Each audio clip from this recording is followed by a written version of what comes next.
When I was a web designer, I felt like my life was controlled by my clients. Like when their project needed to be done, when they came to me with a fire and expected me to put it out right away. Like I was constantly at the beck and call of my clients. And while you should be, making sure your clients are taken care of when you're a service-based business, there's also your sanity to take into consideration, and the fact that you built a business and you are starting a business and you are running a business so that you can work the way you want to, not the way someone else tells you to. And so a big way that I started taking control back when I was a web designer and still take control back today is by time batching. So I want to give you a little bit of a look at what that looks like for me and how you can use this in your own business, in your own life, even if you're not a business owner. So stay tuned.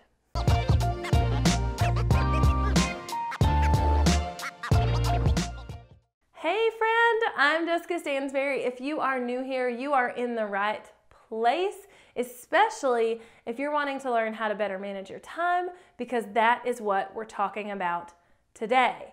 Now, I normally on this channel am teaching you strategies and tactics and tips on how to create the life that you want and how to create a soul-filling life, whether that is by owning your own business, getting organized, whatever. I'm teaching it here. So if that sounds like your jam, make sure you hit subscribe. So I've talked about time batching a little bit before in the How I Plan My Day video, but I really wanted to go kind of in depth on it because it can be a little bit of a scary thing to start incorporating and a little bit of like a foreign thing that we don't think of. So in the corporate world, you can't, unless you have an amazing job, but I never could just say like, I'm not doing this on Mondays. On Mondays, I'm focused on this. On Tuesdays, I'm focused on this. Like it just wasn't a possibility. You had to just do whatever was needed on those days. So like I said at the beginning, I struggled with this a lot in the early days of my business, and I don't struggle with it anymore because I've put some really hard deadlines and rules in place to make sure that I am protecting my time and that I'm protecting my, my business and what I need to get done. But when I was a web designer, I never felt like I could get the things I needed to get done for my business done. I could never redo my website. I could never get my social post ready. I could never create the blog post I wanted to. I could never create that course I wanted to create because I was so busy working on client work. And so it came to a head and I was like, oh my gosh, I have got to figure out a system here because this is killing me and I need to be able to work on my own business. So back then, in however many years ago that was, I started saying that Mondays were the day I worked on my business. I only took Mondays to work on my business. And then Tuesday, Wednesday, Thursday, Friday, I worked on clients' businesses, right? So that was how I was able to structure it back then to where I felt like I wasn't going totally crazy. And I eventually refined it and did some other things. And now I do it in a more structured way. But time batching can be huge because it takes our brains a little while to switch between tasks. And if we don't schedule out the time to get things done, they will not get done. So like I've said before, I'm not the person who's going to be at 9 a.m., I'm going to write that blog post. At 10 a.m., I'm going to be doing this thing. At 11 p.m., I'm going to be doing that thing. The only things that get time markers in my schedule are the things I'm having to coordinate with another person. So podcast interviews, when I'm presenting to my membership community, or when I'm doing office hours in there, when I'm doing webinars, when I'm doing calls with other people, those kind of things, they get time markers. Everything else that gets done in my business, my content, my filming, all of that does not get a time marker because for me, I feel like that makes me feel restricted and I rebel against it. So I have to remove that piece for me. But the basics of time batching are to make sure that chunks of time are dedicated to like tasks. And those like tasks can be, whatever you need them to be based on your business and your life, but that they're dedicated to like tasks. So If I'm gonna be on the phone one morning for an hour and then I need to take another phone call 2 hours later, I'm not gonna fit something in between that is not similar to being on the phone, because my brain can't switch that quickly. And like if I wrote, okay, you know, I'm gonna write a blog post in this 2 hour time period, it might take me 30 minutes longer to write that blog post than it would if I was in a writing mode in my brain, because my brain couldn't switch back and forth between that context. So that's the basics of time batching. You really want to put like tasks together and do things in a way where for you, they make the most sense together. So if I'm gonna get my makeup on and looking good and my hair looking good and all the things, because I need to film videos and I have an hour left in my day that day, then I might go live, because that's like the same task. I'm talking to a camera, I have my makeup on, that kind of thing. So I'm gonna group that together. If I need to go live that week, I'm gonna put it on the same day as recording my videos. So the biggest tip here with time batching, again, is to group like tasks together and to do things in big chunks of time. Now, you may not have big chunks of time. Maybe you have 3 hours in the morning and then your baby goes to sleep. I don't know. Maybe you are like staying at home and you work from home, but your children are still at home.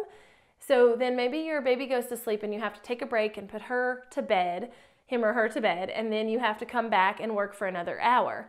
In that 3 hour time block, then maybe you group like things together there. You write a bunch of emails, you do some blog posts, you do some social media posts, whatever. Take your break and then use that next hour for another chunk of things. This could look so different for all of us. Maybe you have in-person meetings that you need to schedule, but you also need to get 4 or 5 other things done that day. Then you're going to want to schedule all your in-person meetings as close to each other as you possibly can without losing your mind, especially if you're an introvert.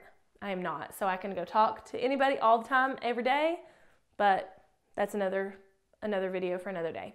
You'll want to like batch all those together so that when you need to do those other 4 or 5 things that you need to do, they can be batched together and it's not like in between, because you will never switch your brain quick enough to like go in between.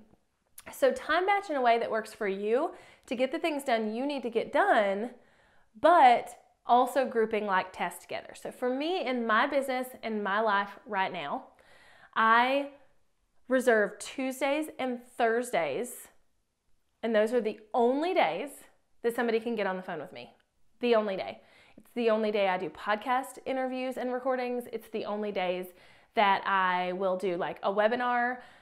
It's the only days that I will, do a training or have a call with a client. Tuesdays and Thursdays are it for me, because I'm very protective of my time, and I know that for me personally, if I'm on the phone for an hour and then I maybe even have a 2 hour gap and then I have to get back on the phone, I physically cannot switch to another task. So for me to be the most productive, I need to bulk those on 2 days. Now, I'd prefer to bulk them on 1 day, but 2 days is kind of how it falls right now, without me losing my mind, still being able to eat lunch and, all the things. So Tuesdays and Thursdays are call days for me. I literally schedule nothing else on those days. So during my working hours, there are calls in there. If I look ahead to my schedule, which you should go back and look at my plan my day video, but if I look ahead at my schedule and I see, okay, on Thursday, for whatever reason, I only ended up with 1 call, which happens, then I can say, okay, well, I have a call from 10 to 11. So that means I'm gonna have an hour before and 4 hours after. What am I gonna fit? What tasks need to get done this week that I could fit in those bulks of time? That hour before, I'm going to probably do something that takes an hour, or a couple of little things that are the same thing that could add up to an hour. So I might schedule a bunch of social media posts, write a bunch of Instagram captions, whatever that looks like, but I'm gonna do very like things in that hour. Then get on the phone call, and then when I get off the call, I'm going to do, for those remaining 4 hours in my day, I'm going to do things that, again, are like each other. So whether that is doing live videos and batch recording, whether that is just planning stuff out in Trello and getting some things to my team and just a whole organizational whatever. Whether that's designing something like a digital planner and I need to sit down and like design something, you know, there. But that's kind of how I'm going to structure my days. So for me, Tuesdays and Thursdays are always calls days. If there ends up not being calls on a big chunk of the day, I will put other tasks in there that I know will kind of fill that time. Monday, Wednesday, and Friday for me are completely empty on the calendar. And what I mean by that is there's not time-specific events that happen on those days. Occasionally something has to go on those days, but for the most part, like, it doesn't happen. So I know that all of these other little tasks I need to get done, I need to delegate to my team, I need to get videos that I've filmed over to my editor, I need to update my shop and add more digital planners, I need to come up with the launch plan for the course that I'm releasing. Whatever that is, I know that all of those little things need to fit into Monday, Wednesday, Friday for the most part, and I'm, again, going to batch them together. So this is really useful in all parts of life, like, honestly. And I mean, if you are having to go to town, we do this automatically, right? So like, let's say you live more than 5 minutes away from town, like whatever that looks like for you.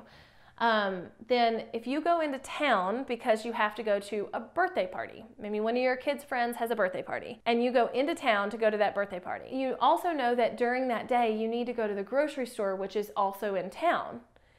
You are not going to go to the birthday party, come home, be productive at all to have to go back to town to get groceries.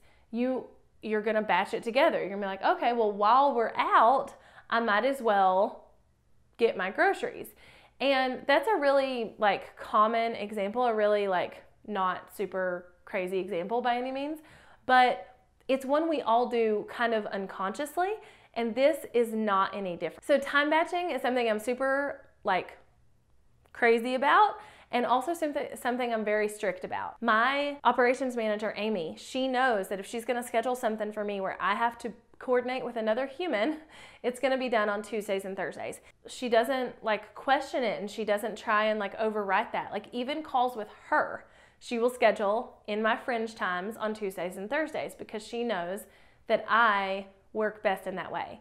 So it's something I'm very, very strict about, but it's also something that saves my sanity and also helps me be super productive. Do you time batch? If you do, I'd love to hear about it in the comments below. All of our lives look different. Like, my kids are in school full time, whereas last year, one of my kids was in school full time, the other one was at daycare, so we had like a little bit of a different schedule.